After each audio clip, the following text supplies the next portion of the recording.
शिवसेनेचे माजी खासदार आनंदराव अडसूळ यांनी भाजपला इशारा दिलाय। भाजपने राज्यपाल पदाचे आश्वासन पाळले नसल्याचा आरोप केलाय। राज्यपाल पदासाठी 8 दिवस वाट पाहू असं अडसूळ यांनी म्हटलं। अन्यथा नवनीत राणांचा जात वैधतेचं प्रकरण बाहेर काढू आनंदराव अडसूळ यांनी भाजपला इशारा दिला।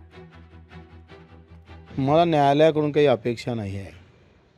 न्यायालय यंत्रणा अर्धी अधिक ढिसाळ झालेली आहे। जे शेड्यूल कास्ट आहे त्या लोकांवर या निर्णयाचा जर प्रभाव पडत असेल तर त्याचा मोठा दुष्परिणाम येत्या काळात देशाला भोगावं लागेल। म्हणजे जातीत नसताना ते त्याच जातीतला आहे अशा पद्धतीचा निर्णय देऊन मोकळं होतं न्यायालय, आणि ते अर्ज भराच्या अर्धा तास अगोदर एवढं टायमिंग न्यायालय कसं साध्य करतं मला माहीत नाही, संशयच आहे। जरूर अडसूळांनी वरच्या न्यायालयात गेलो पाहिजे, आम्ही सुद्धा त्यांच्यासोबत राहू। या हायकोर्टाने जी 7 सर्टिफिकेट तिचं स्वतःचं, तिच्या भावाचं, वडिलाचं, आजोबाचं, पंजोबाचं, खापर पंजोबाचं, ही सगळी सर्टिफिकेट लावायची काय गरज होती?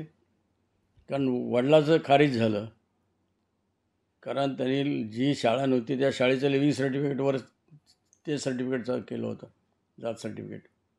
त्याबद्दल तिला क्रिमिनल पण कोर्टामध्ये केस झाली होती, तिला अरेस्ट पण तिला आणि बापाला दाखवली होती। आता ही परिस्थिती आपल्याला हाताळायची आहे अजून काही दिवस, 10-12 दिवस, की जर त्यांच्याकडून काही घडलं नाही तर मग पर्याय राहणार नाही। कारण तेवढा एक शिल्लक पर्याय आहे।